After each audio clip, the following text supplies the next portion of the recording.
Bro, kamu pernah dengar kisah pendaki Brazil yang jatuh di Rinjani kan?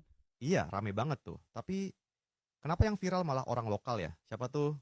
Agam? Nah, itu dia. Agam. Bukan petugas resmi, bukan influencer, tapi dia yang pertama turun ke jurang, bahkan sebelum tim SAR gerak. Serius? SAR mana? Yaitu, katanya nunggu koordinasi. Tapi Agam langsung turun, tanpa alat lengkap, tanpa sorotan, dan dia nemuin si bule duluan. Tunggu, tunggu. Jadi yang nyelamatin tuh bukan tim resmi? Bukan. Dan yang lebih aneh, setelah semua viral, katanya Agam malah diminta diam. Kayak disuruh tutup mulut soal kronologinya. Wah, ini mulai kayak film. Ada yang disembunyiin? Netizen mulai curiga. Kok bisa relawan lokal yang lebih dulu sampai? Kok malah yang nolong, bukan yang bertugas? Gua ngerti kadang prosedur emang ribet. Tapi kok malah orang kayak Agam yang disorot negatif? Yaitu dia. Pahlawan gak selalu dapat panggung. Kadang malah dikunci.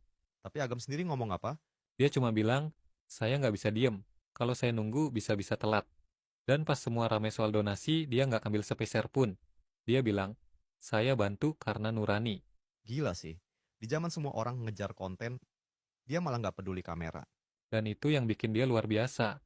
Karena dia turun ke jurang, bukan demi viral, tapi demi nyawa. Dunia perlu lebih banyak orang kayak gitu, bro. Yang kerja dulu, baru ngomong. Kadang pahlawan nggak datang dari seragam, tapi dari orang biasa yang berani ambil langkah saat yang lain sibuk ngerekam.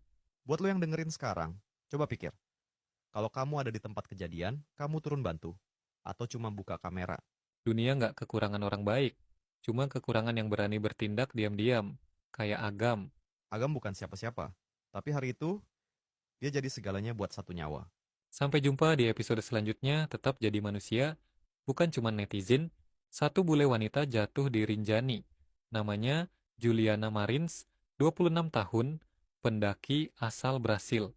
Katanya terpeleset. Tapi video dan fakta di lapangan justru bikin kita bertanya, ini kecelakaan biasa atau ada kelalaian besar yang ditutup-tutup? Dan yang lebih aneh, nama Agam, relawan lokal yang pertama turun bantu, malah nggak muncul di berita resmi.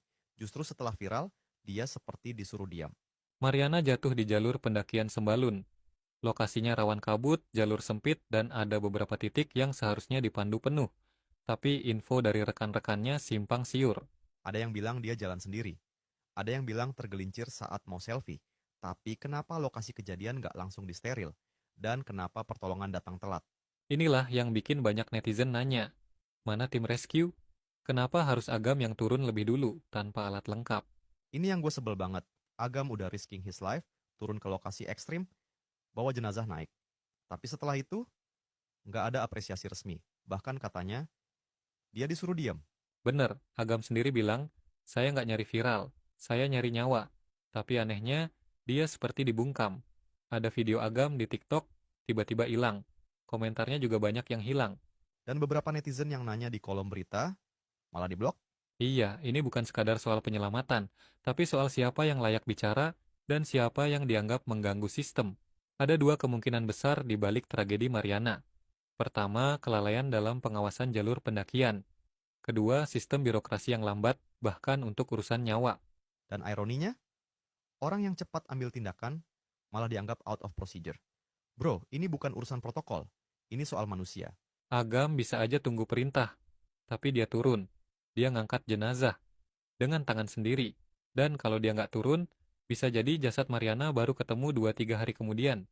Dan lu bayangin, keluarga Mariana di Brasil mungkin nggak tahu bahwa yang bawa naik anak muda kampung, yang nggak digaji, nggak punya pelindung, tapi punya nurani. Tragedi ini bukan cuma soal jatuhnya seorang pendaki, tapi juga tentang jatuhnya rasa tanggung jawab, tentang bagaimana orang seperti Agam yang paling peduli malah diabaikan. Dan kalau kita terus diam, suatu hari nanti, anak lo, temen lo, atau lo sendiri bisa jadi korban di sistem yang lebih mikirin prosedur daripada kecepatan bertindak. Kita butuh lebih banyak Agam, tapi kita juga harus jadi suara buat orang kayak dia, biar nggak ada lagi penyelamat yang disuruh diam hanya karena nggak sesuai skrip berita.